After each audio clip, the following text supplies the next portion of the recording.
Many would argue, much like the Federation itself, the games of the WWF/WWE have seen their best days in the likes of No Mercy, SmackDown 2, Know Your Role and WrestleFest. I don't know why they're arguing with me, I completely agree with them. These legendary games are long behind us, and the yearly updates to the 2K series seem to be just fresh icing on a cake that's 20 years old. Yes, the 2K WWE Games engine is so old that Ashens would probably reconsider eating it.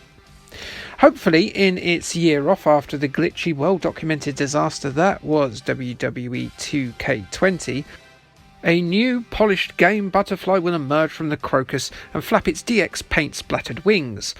But I wouldn't hold my breath. So maybe the WWE should try something new.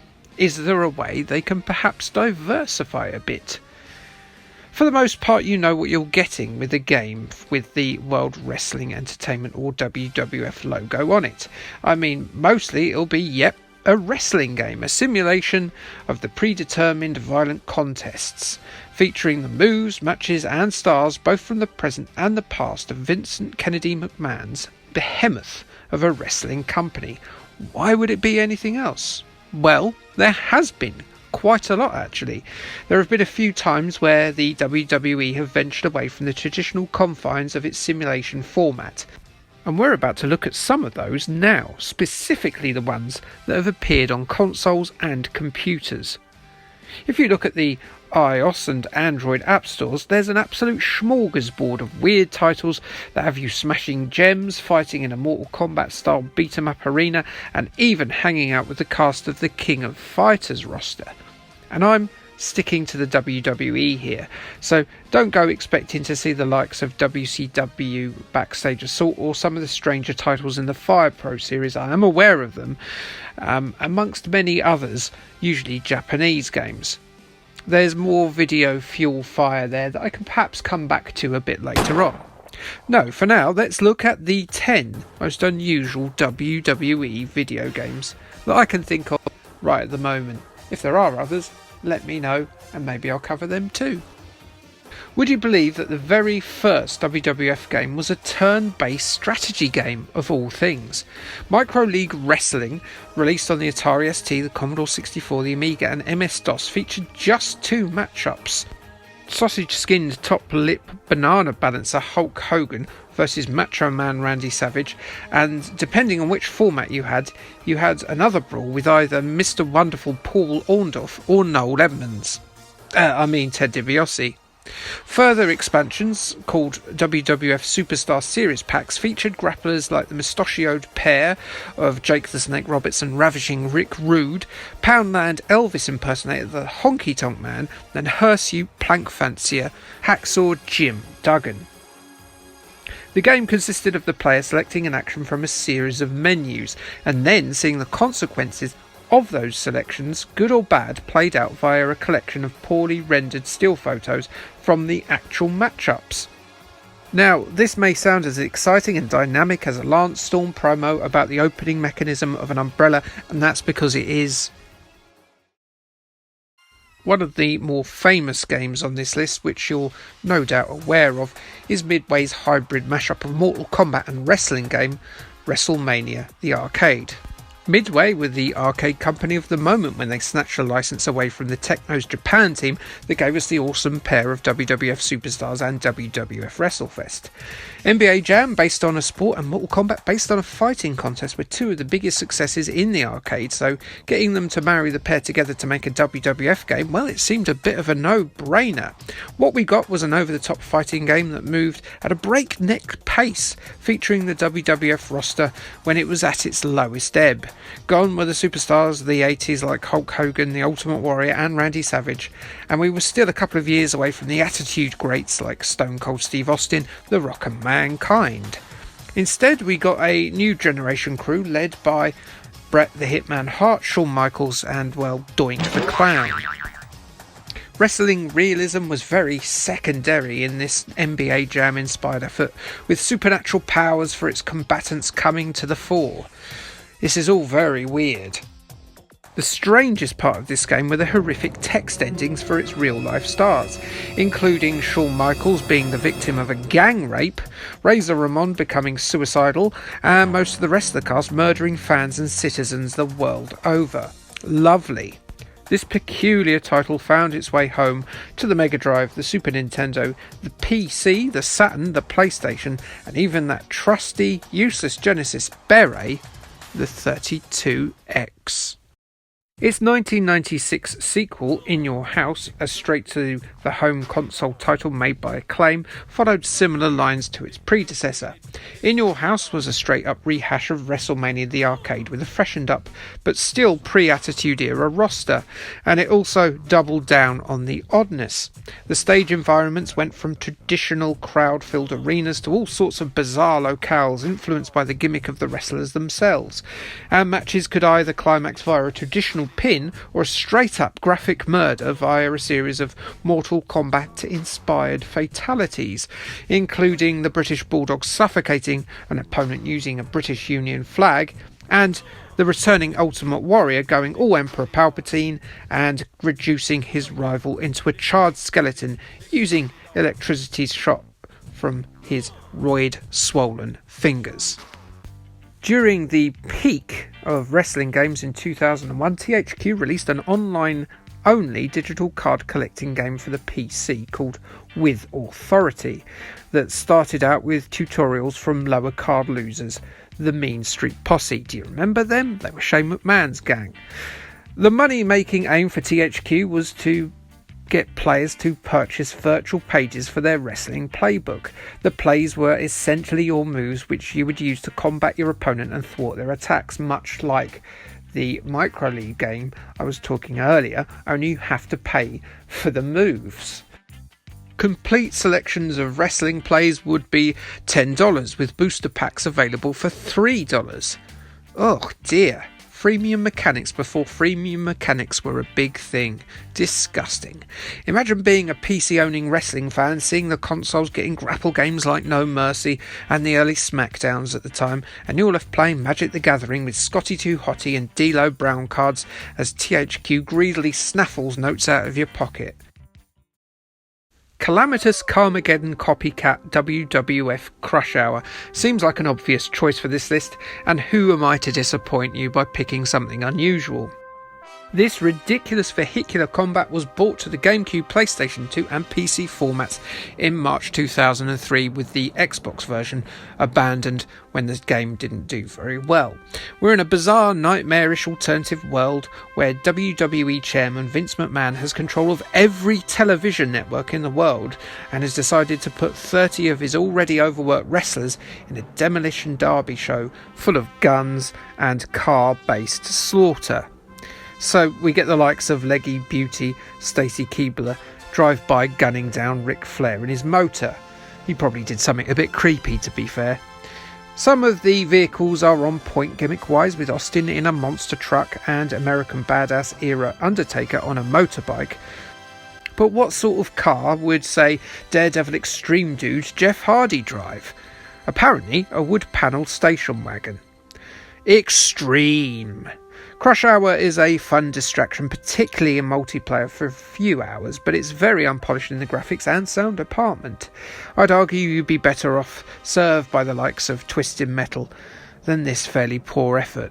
Depends what your mileage of wanting Hulk Hogan to gun down people in a car is, I suppose. Anyway, vroom! For the most part, WrestleMania 19 looks like a traditional run-of-the-mill for the era WWE simulation. It's got all the modes you would normally find, from tag matches to Royal Rumbles to, championship bouts. But unlike other contemporary games, there is no traditional story mode, where you guide a grappler through a series of matches to ascend to the top of the WWE and get a nice shiny opulent belt to hold your trousers up. Nuh-uh. Instead, there is revenge mode. It starts off with a cutscene of you being led out after old Vince has given you the boot, no doubt for sneezing, which apparently he doesn't like to the point of sociopathy. And just as you're about to leave, his daughter Stephanie decides to hire you to disrupt and ruin Wrestlemania for her own reasons by you making a general nuisance of yourself. By trashing various locales and shopping centres and shipyards, and beating up people such as security guards and construction workers. At some points, you'll literally murder these people by throwing them off high ledges into the path of cars and into the sea. Christ, man, he was only doing his job. The control scheme doesn't lend itself to this beat-em-up format, and it's easy to get overwhelmed even though you're a 6'4" trained mountain of muscle, and these fellas are just a bunch of jobbing rent-a-cops. The odd star will come out every now and again too to put a boot into you and to stop your blimmin' anarchy, as well they should, you're being a bit of a dick. Revenge mode on Wrestlemania 19 isn't the first time stars have taken their frustrations out on the hired help. Released in 2001 on the Game Boy Color, WWF Betrayal puts you in the boots of The Rock, Triple H, The Undertaker or Stone Cold Steve Austin as they traipse through the numerous arenas beating up the hired help in a bid to rescue Stephanie from the clutches of the other three wrestlers you didn't pick. The boss, Vince McMahon, has promised you a title shot if your muscular protagonist rescues her. This is a storyline that was taken from a previous year's piece of WWF television when it turned out that Vince was behind the kidnapping scheme in the first place. It's me, Austin! Oh, son of a bitch! What? It's me, Austin! It was me all along, Austin! Because wrestling is very silly indeed. Is it me, or is The Rock walking like a performing horse here? It's a very limited beat-em-up in all truth, with a small moveset and frequently repeating enemy type. Developers' way forward would go on to much better things in the genre, as anyone who's played River City Girls or Double Dragon Neon can attest to. A silly side-scrolling suplex 'em up that is very hard for me to recommend then. After Midway's successes faded, the WWF needed a new high-level publisher for its last coin-operated effort in 2000. Step forward Sega, one of the developers still having reasonable triumphs in the rapidly declining world of the Western arcade. On the surface, this game looks perfectly normal, and indeed it is one of the most conventional games on this list. It's taking place in a ring for a start. However, it is rendered a little strange due to some of its choices. Sega went with one of the most exciting match types for its machine, the 30-man Royal Rumble, a multi-man event usually held in January, where in the wrestling world a new combatant enters the ring every few minutes, with the winner being the last man standing in the ring. This is achieved by eliminating the others by throwing them over the top rope of the ring and onto the floor. This has been adapted by Sega to have a sort of time attack element to it, where you must eliminate opponents to earn more time, with big old units like the Big Show earning you a larger time bonus if they're eliminated. It's very much an exploitative arcade mechanic designed to get your money out of your pocket and then get you to F off after you've had your couple of minutes of play. And that's fair enough. I mean, arcade machines have done this since time immemorial. Where it fails, though, is the game's roster doesn't feature 30 wrestlers. It only has 19. This wafer-thin roster basically results in multiples of the same wrestlers being in the match, just in a change of clothes like we haven't noticed. It's a trick that Mick Foley did a few years before then, to be fair, but that was part of his gimmick, that he had multiple personalities. But it seems a little short-sighted not just to add another 10 or so wrestlers from the sizable roster that the WWF had at the time. The home version, released exclusively on the Dreamcast by THQ a few months after, added only a couple more in Shane and Vince McMahon. So not the most egregiously strange game on the list, but definitely a product of some poor choices by Sega. WWF All-Stars, released in 2011, was an interesting title for the time, released concurrently with the main simulation SmackDown vs Raw series. The wrestlers were made to look like action figures rather than their more realistic SmackDown counterparts. This indeed felt like the basis of the gameplay too, kids smacking their action figures together. And it worked quite well. A better development of the fighting crossed with wrestling format than Wrestlemania the arcade managed, the fast-paced matches allowed for ground and mid-air combos amongst an array of souped-up stunners and leg drops.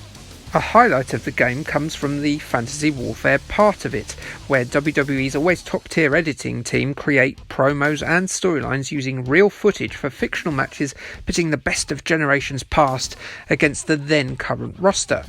The character creation was a bit hopeless, but really All Stars was a pleasant surprise and something a little bit different when it debuted on the PlayStation 2, the PlayStation 3, the PSP, the 3DS, the Wii and the Xbox 360. It was entertaining and exciting in a way wrestling games hadn't felt for a generation. Still, that didn't stop it flopping and disappearing forever. An attempt to bring back an arcade-style WWF game like All-Stars appeared in 2020 in lieu of a proper simulation due to the problems that the calamitous WWE 2K20 game had. That took that series back to the drawing board for an extra year's worth of development. And, well, oh heck, look at these creepy stump-limbed, huge-headed wrestlers on offer. They look like diseased children. This is one half-assed filler of a game that requires the player to grind and microtransaction their way to unlocking a hefty mixture of current generation wrestlers, up-and-coming NXT grapplers and 205 cruiserweights, along with the grapplers of years past like Hulk Hogan, the Boogeyman and Jake Roberts. The high-speed and hyper-physics gameplay of All Stars returns, if not its playability. And while the silly dangers of hungry alligators and motorbikes and the like are a wonderfully absurd treat, its poor control and insubstantial movesets make it a very poor rushed effort that is about as much fun as the Best of 7 series pitting the Great Khali against Giant Gonzalez. One to avoid, and here's hoping that WWE 2K22, Christ that's a mouthful, renders this sidestep a distant and miserable memory and once again takes home the wrestling simulation game crown. I wouldn't have thought so though, as old developers Ukes have buggered off to design a new engine for WWE's new rivals AEW, led by former Aki director Getter. Still, Fire Pro's still about, and that's really cool. So, looking at that list, you can largely see why the WWE mainly does proper wrestling games. I mean, no other sports wander off into other genres, do they? I mean, apart from Michael Jordan Chaos in the Windy City, Shaq Fu, Go-Go Beckham Adventure on Soccer Island, Soccer Kid, the Hurricanes. I'll see you out there, girlfriend. So, yes, like, subscribe, and we'll see you again soon. For more silliness, no doubt. Okay, thanks, bye.